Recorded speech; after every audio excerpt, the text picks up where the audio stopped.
Now, day 2. We're going to go over the glute bridge like we did in the last video, but we're also going to go through the hip thrust. So, with the glute bridge, a number of things. When you get in position with the glute bridge, the difference is really no equipment. Unless you're using a mat, you can do this on your floor at home, you can do this on the floor at the gym, you really don't need anything. So the glute bridge, you'll notice the range of motion can be very short. Pushing the hips up only goes that high, lowering your butt to the ground, that's such a short range of motion. So with this, you can increase the range of motion with another exercise, and that one, you'll need a bench. With the bench, you can now do the hip thrust. So with the hip thrust, very similar. The feet are going to be pretty close, but when you're in the top position, your shin should be vertical. Not too far away, not too close. If your feet are too close, you're going to be pushing from the toes and feeling a lot more in the quads. If your feet are too far, then you'll feel a lot more in the hamstrings. We want to isolate the glutes. Now, same thing as the glute bridge, we don't want the extended back position. Like this. If you're looking at the ceiling, then you're not going to feel it in the glutes as much. You'll feel it a lot in the lower back.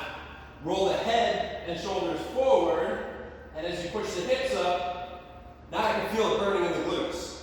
That's taking all the pressure off the lower back. This is the hip thrust here. Notice my chest and up doesn't really move at all. The movement is all in the hips. That way the glutes are getting hit. So for the position on the glute bridge, you want to make sure you're really on there. Not just the head, that's not enough. If you have your back all on the bench, that's way too much. What you want is your scapulas or your shoulder blades right on the edge of the bench. Get really tight against the bench, and then you're ready to do your thing. Remember, the chest stays up, but it stays in the same position. Shoulders rolled forward, and this is the hip thrust. Again, the hip thrust, drive from the heels a lot. You feel a lot more engagement in the glutes, a little bit in the hamstrings.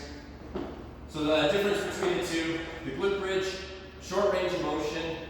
You'll feel a lot of glutes. You get a good contraction at the top position, but also you're going to have a good contraction in the top position of the hip thrust. The hip thrust, you'll feel a lot in the glutes. You might feel a little bit in the quads. So the hip thrust, you can probably add a little bit more weight. Since you have more range of motion, that's also a good thing for the glutes. Now, one of the choices is bench height for the hip thrust. You don't have to use a bench. You can use your ottoman at home. You can use those blocks that you see at the gym where you can stack up those steps. Now, to pick the height for the hip thrust, what you want is something about 3/4 up your shin. So, about halfway up the shin is fine.